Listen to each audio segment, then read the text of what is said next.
And that's on the SmackDown side.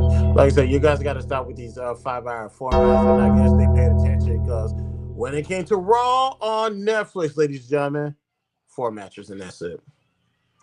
So that's sickening. However, I'm going to assume this is the first night on Netflix. A lot was going on.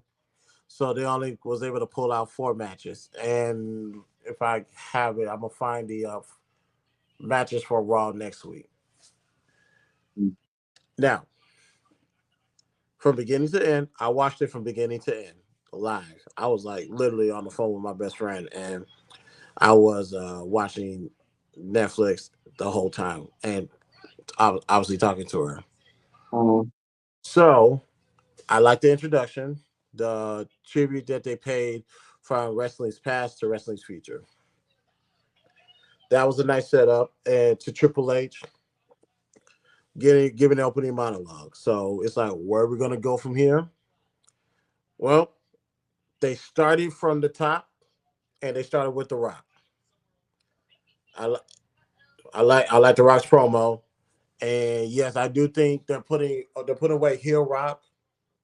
Although I really did like Heel Rock, I'm not gonna hold you. Heel Rock was kind of lit, but with Rock now going back to babyface and he actually being a high chief in real life, I think this is the best Rock that Rock needs to be in. This is the pocket he needs to be in because now you're a real time exec on TKO things you're doing in Hollywood and you being a real high chief in the island on the island of Samoa,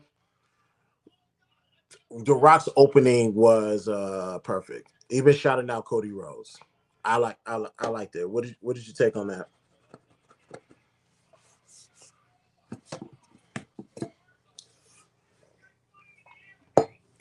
Well, Yeah, I'm still here. no, so what you take on the opening with The Rock opening the show? Well, it was expected. We talked about it. Now, I'm sorry, but we on the NXT or the Raw thing. I want to make sure I'm on the Raw. right part. Okay, yeah. So it was expected. We talked about it. I'm glad to see that that our predictions was right. We already knew because it was a Netflix thing and because The Rock was behind this. It was really he was really going to show his face and have a part of me. But it was good to see him there. It really brought the energy that they needed, and it was good to like really answer those expectations. And then again, it's The Rock cutting a promo. Come on, bro, you can't go wrong with that. Yep. What he did over there for that really brought that energy and really is going to solidify that attention that they need. And then also, he went over, he did a little something for NXT too, right? Yeah, and we'll talk about NXT Yeah, yeah, yeah. So momentarily because I like what he did in NXT. yeah, Now, he did.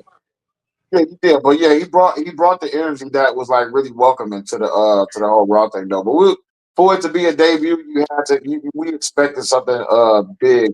If it wasn't for him, it was going to be from someone else. But I'm glad it was from him because what they did to that other one, man, was brutal, crucial. yeah, la- ladies and gentlemen, y'all don't know Hulk Hogan booed. Booed, baby, booed out the booed from seam to seam. Okay, they booed his back out. He was better off with a noose, Hank.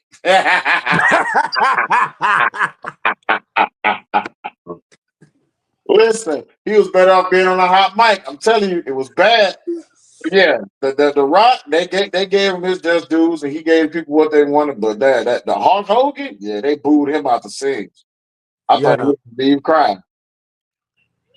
yeah. Now a lot of people is chalking that up to his political to him standing next to Donald Trump. They're like, that's why they booed him. No, Nah, no, I stop don't it. think that's why they booed him. No, that's not why he booed. That's not why they booed him. Y'all need to relax. He got booed because of all the things he has said previously, some of the stupid stuff that he's saying now. Now, granted, after the whole inward situation, um, I'm being told that he probably might have said or did something stupid in between.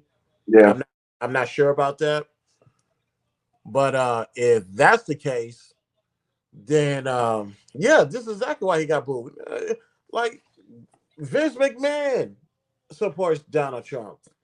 Anybody in the McMahon family supports Donald Trump. Right. So you're still, but you still come to WWE and support the events. So it has nothing to do with their political affiliations or what they believe in. It has everything to do with Hulk Hogan, the person, the human being. And albeit I didn't listen to his speech when he was at the RNC. I just saw him when he ripped his shirt. I was like, that's the Hulk being Hulk. Mm-hmm. But yeah, it has nothing to do with his political choice. It just has everything to do with him being a piece of shit individual, according to the masses, and they saying, no, we don't need Hulk Hogan. And they booed, like Sel said, they booed him during his whole entire promo. What was the name? Jimmy Hart was so uncomfortable. Yeah, he was. Man, They, when I think they booed him, and it's other things that go into that, like as to why they booed him. Right? Don't get me wrong. For the longest time, his real name is Terry Bolleo, however you pronounce it. yep. For the longest time, Terry Bollea has garnered a whole lot of negative attention. And you think about everything. Chris, let me tell you like this. You've been watching these wrestling podcasts, right? The Undertaker's podcast, Stone Cold's podcast. You got other wrestlers. They got podcasts and shows going up everywhere, right? Mm-hmm. What's the majority of stories that you hear about Hulk Hogan? Are they good or bad? Bad. And that's what you got to remember. The generation of wrestling fans now, they listen to podcasts. And when you get these on the road stories, you get these classic stories, stuff like that, you get a lot of hate. And even though it is clips and bits without context, but the impact of what these stories have done about like stars is really messing with people. You think about like even your favorite wrestler, The Undertaker. You think about that the neck drop that really wasn't the neck drop, the tombstone that wasn't the tombstone, how Mm-hmm. he almost hurt the golden goose and the golden goose cried about it. You know what I'm saying? You think about all of these people who has really been doing their research on him, and then now, of all of a sudden, after all the smack that he's been talking about the product or the business, now here you are, and you want to be here to get some shine on our debut? Nah, bruh. Catch these boos, bruh.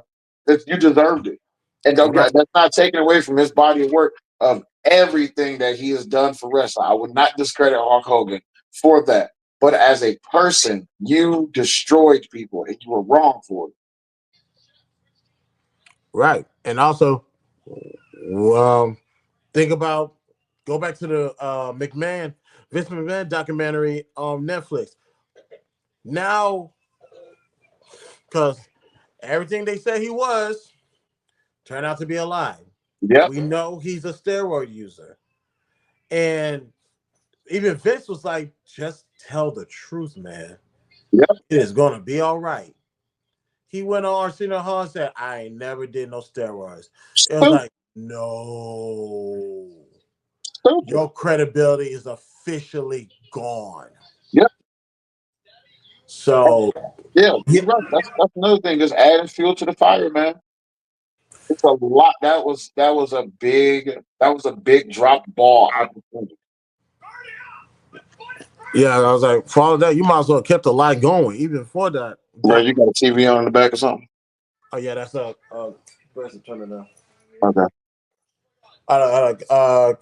But yeah, real quick, yeah, when I think that really did him in because I still respect Hulk Hogan for what he did previously, but for you Mhm. to drop that bomb, it's like, how's the world gonna take that? Now, if I'm in the arena, am I booing Hulk Hogan personally? No, I'm not, but I can understand why 17,000 people will. Yeah. Yep. Without question, he deserved it. And Yeah, it's- it's over for the holster, and so over that main main event is not it's in 2 weeks. Saturday night main event in San Antonio is in 2 weeks. I saw the promo. He is involved. He might be there. I really think they need to reconsider that. you don't want to mess up. You don't want to mess it up with him being there. They already booed him out. Yeah, you got booed on Netflix. They will boo you on NBC, And this is not the era where you can start pumping in crowd noise as if everybody don't have access to the internet. Right. Yeah, you can't do that. Now they say he got booed before. I didn't hear it, but they made them boos loud and clear on Monday.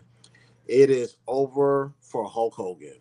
Yeah, he just need to go ahead and he needs to go ahead and retire and well, he already retired. Just don't come back, bro. Like you did what you did, good and bad for wrestling. Just sit on the sidelines and be a fan, bro.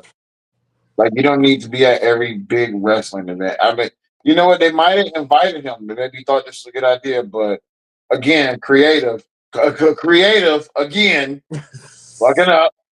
Damn, just, bro, I get so sick of creative, bro. Like I really do.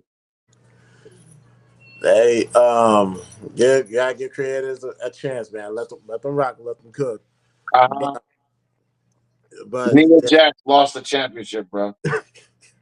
Oh, okay. I don't give a damn about Hulk Hogan. Nia Jax lost the championship, bro. Creative.